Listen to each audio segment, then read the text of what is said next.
কে মেনে নেয়ার যে একটা মানে উদার গণতান্ত্রিক মন মানসিকতা থাকা উচিত, সেই মন মানসিকতা আসলে বাংলাদেশে দীর্ঘদিন যাবৎ ফ্যাসিবাদী রাজনীতির কশাঘাতে যারা নির্যাতিত হয়েছে, সেই ভাইদের যারা দীর্ঘদিন যাবৎ অত্যাচারিত হয়েছে, নির্যাতিত হয়েছে, ওনাদের সেই রকম মানসিকতা আসলে আমরা লক্ষ্য করি না।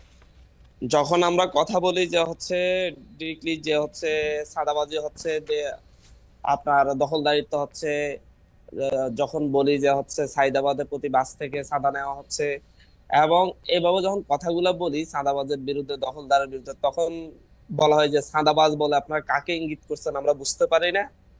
সুতরাং হচ্ছে আম, নিজেদের গায়ে জ- টেনে নিয়ে জনাব মাসুদ, মানে এটাকে। জনাব মাসুদ, আপনি যখন চাঁদাবাজের কথা ইঙ্গিত করছেন তখন আপনারা এখন আপনি যে বলছেন সেভাবে আসলে না বলে আপনারা একটা দলকে ইঙ্গিত করেন, একটা দলের ছাত্র সংগঠনকে ইঙ্গিত করেন। এটা কি আপনারা না, ডেলিবারেটলি করেন?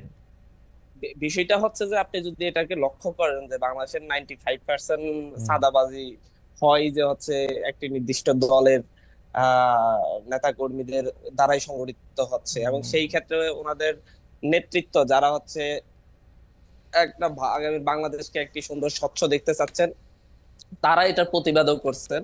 যেমন রুমিন ফারহান আপু একদিন সরাসরি উনি টক শোতে বলেছেন যে হচ্ছে কি প্রক্রিয়ায় চাঁদাবাজি গুলো হচ্ছে, এবং হচ্ছে কি ওনারা বিরোধিতা করেও পারছেন না। আমার কাছে আরেকজন এমপি বললেন যে হচ্ছে আমি যখন চাঁদাবাজি দখলদারিত্বের বিরুদ্ধে জনাব কথা বলি, মাসুদ, যখন তাদেরকে শাসন করি, জনাব মাসুদ, তখন ওরা অন্য একটি গ্রুপে উঠে যায়। না না জনাব এটা মাসুদ, হচ্ছে বাস্তবতা। জনাব মাসুদ, আমি এখন এই আমি জনাব মাসুদ, এই আমি একটু এই জায়গা প্রসঙ্গে থেকে বলি যে আমি কিন্তু বিএনপির ভারপ্রাপ্ত ভাইস চেয়ারম্যানকে এই চাঁদাবাজির এগেনস্টে কথা বলতে শুনেছি, শুধু ব্যারিস্টার রুমিন ফারানাকে না। না, এটা উনি এটা স্পষ্ট বাস্তবতা। বলেছেন। ওনারা ওনারা সরাসরি সেন্ট্রাল থেকে দীর্ঘ চেষ্টা করতেছেন, হুম, ওনারা ওনাদের জায়গা থেকে ভালোভাবে এটাকে হ্যান্ডেল করার চেষ্টা করতেছেন, কিন্তু বাস্তবে হচ্ছে তৃণমূল পর্যায়ে এতটাই মানে হচ্ছে নিয়ন্ত্রণের বাইরে যে যেটা ওনারা পারছেন না আসলে। যেমন ধরুন হচ্ছে একটা জায়গায় আপনি চাঁদাবাজি দখলদারিত্বের কারণে একজনকে সাসপেন্ড করলেন, হুম। সাসপেন্ড করার পর তাকে যদি পুলিশ অ্যারেস্ট করতে যায়, তখন হচ্ছে সেই জায়গার অন্য বড় নেতাগুলা হচ্ছে তখন পুলিশকে ডিরেক্টলি আচ্ছা, হামলার হুমকি দেয়, থানা ঘেরাওয়ের হুমকি দেয়, এবং ফোন দিয়ে ধমকা ধমকি করে যে হচ্ছে ওর বিরুদ্ধে মামলা নেওয়া যাবে না, ওর বিরুদ্ধে অভিযোগ নেওয়া যাবে না, ও আমাদের লোক। তো বাস্তবতা হচ্ছে আপনি যে জাস্ট ওনারা ইয়েটাই করেন, এই সাসপেন্ডটাই করেন, কিন্তু পরবর্তীতে প্রশাসনও সাহস পায় না ওনাদের অন্য নেতাদের আচ্ছা, আহ আনুকূল্য থাকার কারণে। জনাব মাসুদ, আপনার এই বিষয়ে আপনার বক্তব্য পরিষ্কার। আমরা শুধু ওই যে যেই রকম প্রশ্নটি করেছিলাম সেটাকে আপনি প্রশ্ন করে রাখি যে আমরা আসলে যেটাকে আমরা শো অফ বলি, সেইটার ক্ষেত্রেও একটি প্রশ্ন তুলে আপনাকে করতে হয় যে আমরা কিন্তু কয়েকদিন আগে দেখেছি যে ঢাকা বিশ্ববিদ্যালয়, প্রাইভেট বিশ্ববিদ্যালয়ের ছাত্রছাত্রীরা গিয়ে আপনাদের অনুষ্ঠানেই বা আপনারা ছিলেন সেখানে, তারা অভিযোগ করেছে যে তারা মার খেয়েছে। গতকাল বা তার আগের দিন আমরা দেখেছি যে জনাব সার্জিস আলম, আপনাদের শীর্ষ নেতাদের একজন, তিনি গিয়েছেন বসুন্ধরা এলাকায় এবং আহ, বসুন্ধরা এলাকায় গিয়ে আমরা দেখেছি যে অতি অকারণেই সেখানে মারধরের মধ্যে যেতে, পরে আবার স্ট্যাটাস দিয়ে আমরা দেখেছি যে ছাত্রদলের নেতা বা কথিত নেতার বিরুদ্ধে মামলা করতে, কথিত বলতে আমি বোঝাচ্ছি যে অত শীর্ষ নেতাও না, ছাত্রদল করে সেজন্য মামলা করতে। এইসব ব্যাপারগুলি কি আপনারা দেখেন? এইটা কি আহ, আহ, একটা পক্ষ প্রতিপক্ষ সৃষ্টি করা, নাকি আপনারা এটা এমনি করতেছেন আপনাদের ক্ষমতাটা বেশি বোঝানোর জন্য? না, দেখেন হচ্ছে এটা তো স্পষ্টতই কিরকম হচ্ছে আপনার হুম, ঢাকা বিশ্ববিদ্যালয়ে প্রাইভেট বিশ্ববিদ্যালয়ের সাথে যখন হচ্ছে ঢাকা বিশ্ববিদ্যালয়ের শিক্ষার্থীদের সাথে একটা যখন দ্বন্দ্ব সৃষ্টি হয়, তারা সেখানে প্রাইভেট ইউনিভার্সিটির স্টেক্স হওয়ার জন্য স্লোগান দিচ্ছিল, কিন্তু যখন সাংবাদিকরা জিজ্ঞাসা করতেছে আপনারা কাকে চান, তখন তারা বললো যে হচ্ছে আমরা রিফাত রশিদকে সেন্ট্রাল সাইন নেতার মধ্যে চাই, কিন্তু সেই রিফাত রশিদই কিন্তু ঢাকা বিশ্ববিদ্যালয়ের। তো এটা নিয়ে অনেক ষড়যন্ত্র হুম। বিষয়ের সৃষ্টি হয়েছে।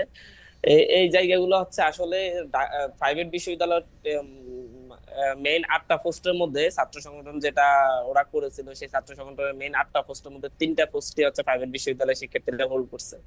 সুতরাং এই জায়গা থেকে প্রাইভেটকে বঞ্চিত করা হচ্ছে, সেই বিষয়টা একেবারে ডাহা মিথ্যা কথা, এবং হচ্ছে এটা হচ্ছে নিজেরা নিজেদের জায়গাগুলো যেভাবে ছাড়ছে সেইভাবে পদ না ওকে। পাওয়ার কারণে এই ধরনের ঝামেলা সৃষ্টি করছে। আর পাশাপাশি গতকালকে বসুন্ধরাতে যে ঘটনাটি ঘটেছে সেটাতে স্পষ্টত ভিডিওতে দেখা যাচ্ছে ছাত্র দলের কথিত নেতা বলেন আর ছাত্র দলের নেতা বলেন তারাই এই হামলাটা করেছে, কিন্তু সাজিদ আলম ভাই সেখানে প্রাইভেটের যে শিক্ষার্থীদের সাথে কথা বলতে গিয়েছে, তপু ভাইয়ের নেতৃত্বে যে অংশটা, তাদের সাথে চা খেয়েছে, সুন্দর আড্ডা দিয়েছে, কথা বলেছে, এবং হচ্ছে সেখান থেকে আসা উঠার পরে ওরা ওনাদের পথ আটকিয়েছেন, এবং হচ্ছে একজনকে এমনকি ছুরি দিয়ে যে ওরে শরীরে আঘাত করছে এবং কেটে গিয়েছে।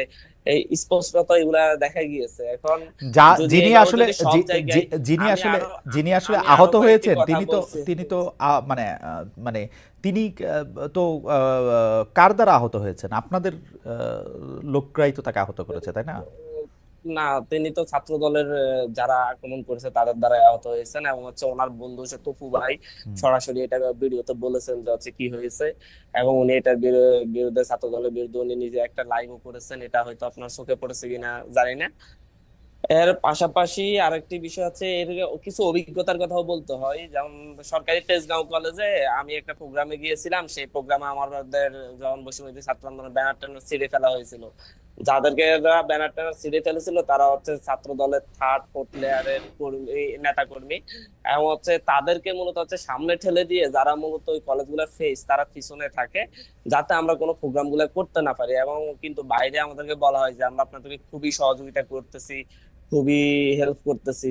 বাস্তবতা হচ্ছে যতগুলো হিন্ড্রেন্স সৃষ্টি করা যায় ওকে, ততগুলাই আমার মনে হয় হিন্ড্রেন্স যে আমরা সৃষ্টি করে। এবং হচ্ছে প্রাথমিকভাবে যারা যারা আমার ওই ব্যানার সিরিজে ইয়ে করেছে তাদেরকে আপনি কিন্তু নেক্সট কমিটি আসলে দেখবেন যে তারা প্রত্যেকে ওই কমিটির সদস্য, ওকে কিন্তু ওকে এরকমই হচ্ছে মূলত।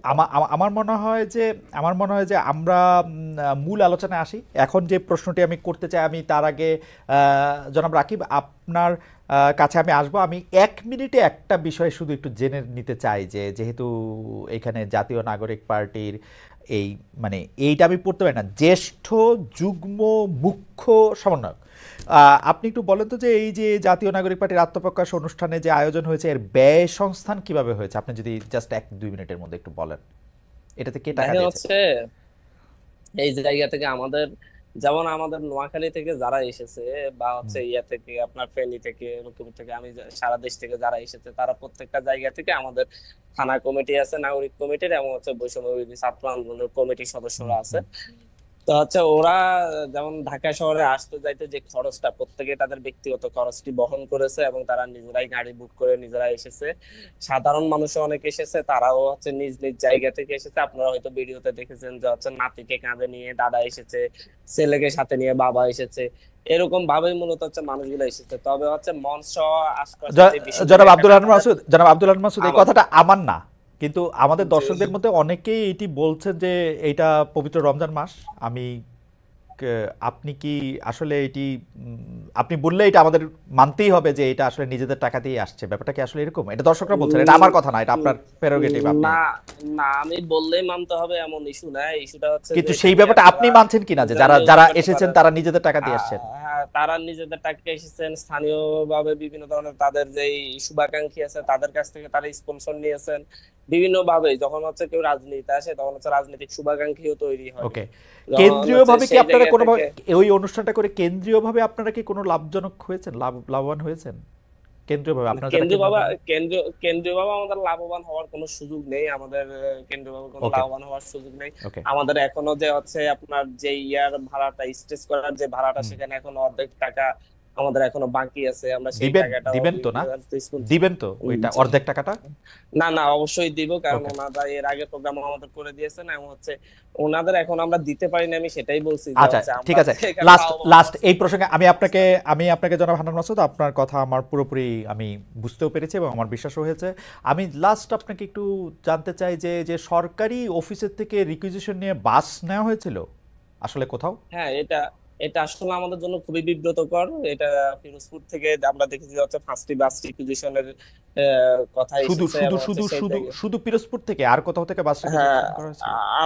আমরাও ওটাই আমরা দেখলাম, ফিরোজপুরের ইস্যুটাই আমরা সামনে দেখেছি, আমরা আর এটা কোথাও কি থেকে এমন খোঁজ এটা কি পাইনি। আপনাদের নেতা এবং নাহিদ এটা সাহেব বলে দিয়েছিলেন সেজন্য? না, না, নাহিদ সাহেব তো বলেন নাই, এবং হচ্ছে এটা তো ডিসি সরাসরি বললেন যে ওনার উপর চাপ প্রয়োগ করা হয়েছে, আহতরা গিয়ে ওনার উপর চাপ প্রয়োগ করছেন এখানে আসার জন্য। এবং হচ্ছে উনি বাস টিকিটেশন দিয়েছেন, কিন্তু এখানে তেল খরচ বা হচ্ছে ইয়ে সেন্ট্রাল খরচ গুলা উনি আসিফ কোনো সাহেব, দেন নাই। আসিফ মাহমুদ, সজীব ভুইয়া বা মাহফুজ সাহেব না, যারা উনি উপদেষ্টা আছেন তারা তারা কেউ?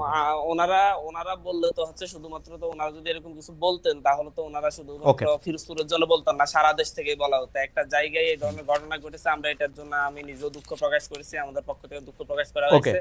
এবং আমরা মনে করি এটা আমাদেরকে একটা বিব্রতকর পরিস্থিতিতে ফেলার জন্য এই ধরনের ঘটনা ঘটেছে। ওকে। এবং যারা এই কাজটা করেছে তারা আমাদের সংগঠনের কোনো পদে টদেও ছিল না, ওরা হচ্ছে আহতদের একটা অংশ দিয়ে এই কাজগুলো করেছে আর কি, ওকে। পিরোজপুরের যে